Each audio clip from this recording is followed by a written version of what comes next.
Hello nerds, Gabriella here. Today is a good day and it's going to get even better because I'm back, y'alls. I am back with a book haul. Finally.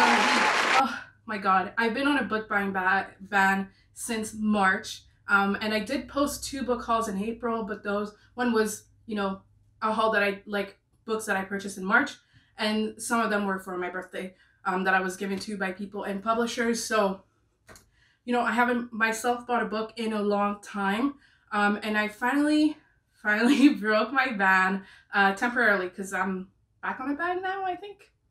I don't know, I didn't have this conversation with myself.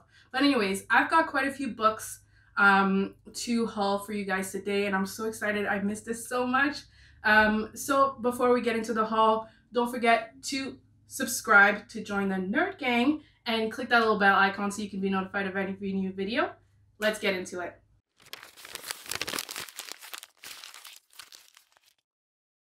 So let's just get into it, shall we? So the first book that I wanted to haul today is The Black Flamingo by Dean Atta. You may notice some tabs here, and that's because I've actually already read this, and by the time this book haul is up, my vlog of reading this one should be up, I believe. Yeah, that was incredible. But this isn't a wrap up, but the Black Flamingo is a story of Michael, who is half Greek and half Jamaican, and it's his life living in London, trying to navigate, being half and half, and only being half Black, but only being half white. And also coming to terms with his queerness. He is gay. That is not a spoiler. It is part of the synopsis, but it is kind of him navigating his life, and you get to see him go from childhood up to college, where you get to see him grow as a person, and you get to grow along with him. And what's really interesting with The Black Flamingo, other than, the incredible story, is also the fact that it is actually written in verse. So those of you who are averse, get it, to poems and things like that, or who are trying to get into poems, this is a perfect read for you guys. And otherwise, just in general, if you're a human being, this is a great book for you to read. It is also the winner of the Stonewall Book Award. So, we had to. It is still Pride Month, okay? We had to do what we had to do. I had to support a queer book, a queer story for Pride Month. So, The Black Flamingo, incredible. Next is another book actually about a queer story, and I am currently reading it right now. You will see the little bookmark on it, but it is Felix Ever After by Kason Calendar.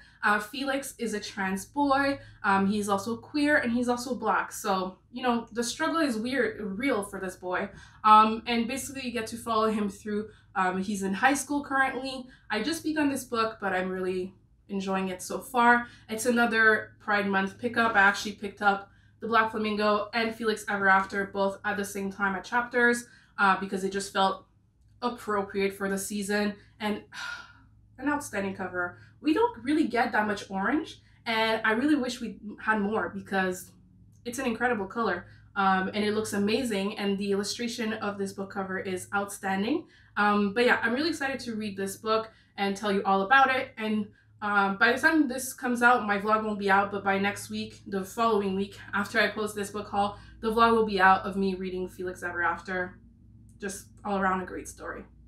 The next book I picked up is We Hunt the Flame by Hafsa Faisal, another outstanding cover, and wow, that is a chonker. I don't know, I think I haven't held it that much, but oh my god, it's almost 500 words.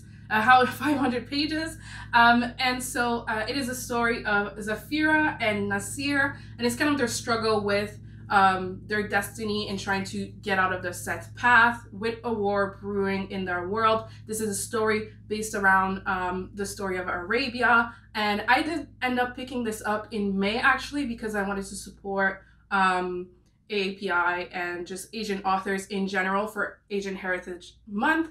And I wanted to read it then, but I was going through a slump, so that didn't happen. But I can't wait to pick this up soon. And now I'm kind of scared because it's a big chunker, but I'm really excited. I believe it is part of a series, and I don't know if the second and third book have come out yet. Not really sure, but I do know that it has been opted to become a movie or a TV show, so keep your eye out for that. But I think that would be a beautiful story to portray. I'm really excited to pick this one up. So next, we have Spin the Dawn by Elizabeth Lim. That was another pickup for Asian Heritage Month. And Spin the Dawn is the story of Maya, who, it's kind of like sort of a Mulan story in the sense that her father is one of the most well-renowned tailors of the land, but she is actually just as good, or if not better than him. But of course, a woman can't be a tailor for royalty. And when her father is summoned by the kingdom to tailor something for them, she decides to pose as his son, and has to go through different challenges and has to go all through the land to try and, you know, sew these 3 magical gowns for the royalty. I am very excited to pick this one up as well. It's just, yeah. And it has also the second one, which is Unravel the Dusk. And I've just heard incredible things about Spin the Dawn, so really excited for that one. The last book I picked up for Asian Heritage Month is Arsenic and Adobo by Mia P. Manansala. And it is the story of Leela. She ends up working or opening a restaurant of Filipino cuisine back in the Philippines. A murder happens, someone dies in the premises, and she is suspected of being the murderer, but she isn't, spoiler alert. Or at least we don't know, but we assume, you know, since she's the main character, although that would be a great plot twist. So it's sort of a murder mystery. She's trying to prove her innocence with some food, you know, thrown into that, which, I mean, I love me some food. And it also has some sort of love story happening in the midst. So this all sounds really exciting. And yeah, it seemed like a must read for me for Asian Heritage Month, like a must pick up. And it is a new release of 2021. So really excited to pick this one up. Next, we have The Soulmate Equation by Christina Lauren, another 2021 release, new release, and I'm so excited because it came out in paperback, which we love to see it. I love, same with Arsenic and Adobo, like when the book comes out in paperback, girly, whoo, that just straight to the heart. So it is the story of the main character, Jessica Davis, and she basically joins this dating app. And it's basically a dating app that you put in like your DNA and that kind of stuff, and they find you your perfect match based on that, which sounds hella futuristic, but also really probable considering how much dating apps are prevalent in day-to-day lives these days. Like, do you know many people who didn't meet like their significant other through dating apps anymore? I met my significant other through a dating app. Like, I mean, really? Anyways, but she ends up matching with the creator of the app. She's also a single mom, so it's just, you know, run-of-the-mill romance for you guys with an interesting premise. We're talking Black Mirror with some love just rolled into one. So I'm really excited to pick this one up. I've only heard great things about Christina Lauren. They are a duo of authors who write romance books, and I've never read any of their books before, so very excited. Next, we have the one, the only, One Last Stop by Miss Casey McQuiston. Woo! Okay, so I've read this one already. The vlog is already out of me reading this. You can see the tabs, okay? So I did buy this. Obviously, this came out June 1st. So, I mean, that's when I got it. I actually pre-ordered it last year because Red Wine and Royal Blue is still one of my favorite books of all time. And One Last Stop just was a must-buy for me. But it is the story of August and Jane. August is a girl who moves to New York from the South to go to school, and she ends up meeting Jane on the subway, and Jane is actually stuck in time. She's actually from the 70s, and she's stuck on the subway in the, like, I think it's like 2019, 2020. So like very modern times. So yeah, it is their love story, and if you like Red, White, and Royal Blue, and if you like romance in general, this is the book for you. I also love the illustration and the colors on the cover, like the 3 shades of pink to purple. I apologize for the noise. People are mowing their grass. Actually, I think we're mowing our own grass. Anyways, so yeah, that was, I mean, I can't say it was a must buy. It was like not even, I didn't even have to think about it. Like, Casey McQuiston announced it last year, and it was literally in the bag, okay? So yeah, definitely a pickup, and what a joy to read. Casey McQuiston can do no wrong in my eyes, so I knew I was gonna love this one. Next, I actually bought this because I was peer pressured by some friends over on Bookstagram, especially Riri Reads, you know who you are. Anyways, but it is Ace of Spades by Farida Abike-Iyimide. And it is a story, well, I actually don't know the full story. It is one of those books that I wanted to like be in the dark for, and it is basically Gossip Girl meets Get Out. I mean, yeah, okay.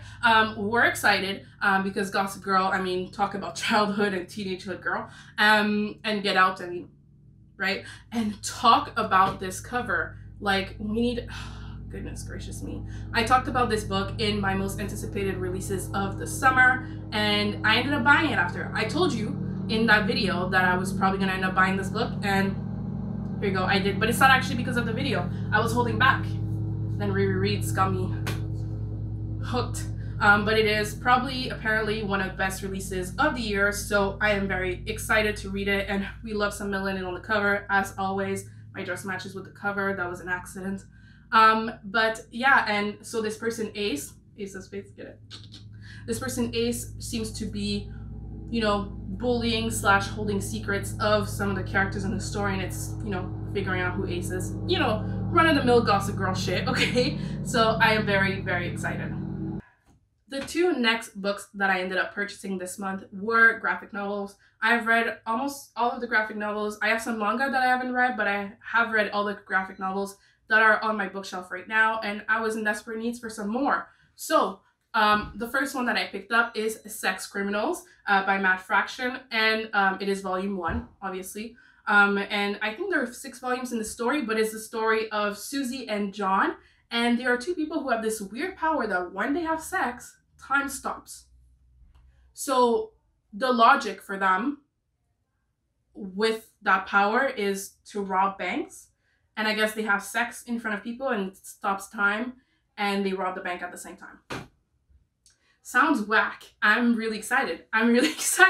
All 6 volumes are like have been on my wish list for a while, and I was just like, let's just go. So yeah, I'm really excited for this one. Sounds just crazy enough to work.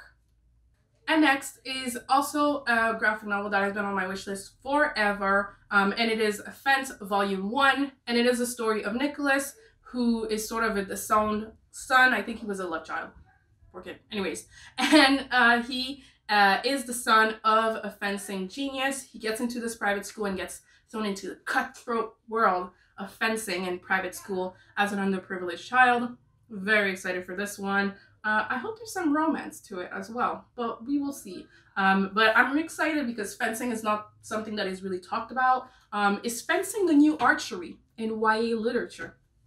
Do tell in the comments. So that is all the books I have for you guys today. Thank you so much for joining me in this haul. I have been itching to do another haul in so long, so I'm really happy that I finally broke my book buying ban. And honestly, did I break my book buying ban because I wanted to make a haul? Maybe, because maybe I'm more obsessed with hauls than reading books. Anyways, so thank you so much for watching. As always, don't forget to like, comment, and subscribe.